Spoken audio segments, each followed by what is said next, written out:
ဒီလိုပဲလုပ်နေ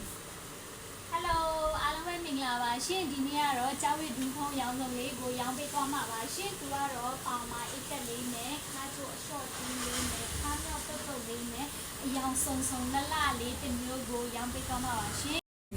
ဒါလေးကတော့အနက်ရောင်လေးပါရှင်သူကတော့ဒီလိုပေါင်မှာဘေးအိတ်ကက်ပါမယ်ဖောက်အိတ်ကက်ပါမယ်ခါချိုကတော့အရှော့တီးလုပ်လို့ရပါတယ်သူကဒီလိုလေးပါရှင်အရှိကတစ်စိမ့်လေးနဲ့အိတ်ကက်မှာလည်းတစ်စိမ့်ပါပါတယ်ရှင်ဒါလေးကလည်းအဲ့လိုလေးပါပဲရှင်သူကတော့ဒီလိုအိတ်ကက်လေးပါမယ်အိတ်ကက်မှာတစ်စိမ့်လေးပါမယ်ဖောက်အိတ်ကက်လေးပါရှင်ခါကျူကတော့အလျှော်တင်လို့ရပါတယ်ဒီမြော့လေးကတော့အရန်ကောင်းပါတယ်ရှင်ကွာကလည်းရှိရှိလေးနဲ့အသားညီညီအလှလှလေးလေးကိုရောင်းပေးသွားတာပါရှင်ဒါလေးကတော့ခဲရောင်လေးပါရှင်ခဲရောင်လေးကိုမှသူကဖောက်အိတ်ကက်လေးနဲ့အောက်နာကုတ်ပြီးတော့ချုပ်ပေးထားတဲ့ဒီဇိုင်းကလည်းလာပါတယ်ရှင်ခါမြော့ကလည်းလုံးဝအလှလုပ်ပေးထားတာပါရှင်ဒါဒီလိုတစ်စိမ့်လေးနဲ့ပါအိတ်ကက်မှာလည်းတစ်စိမ့်ပါပါတယ်ရှင်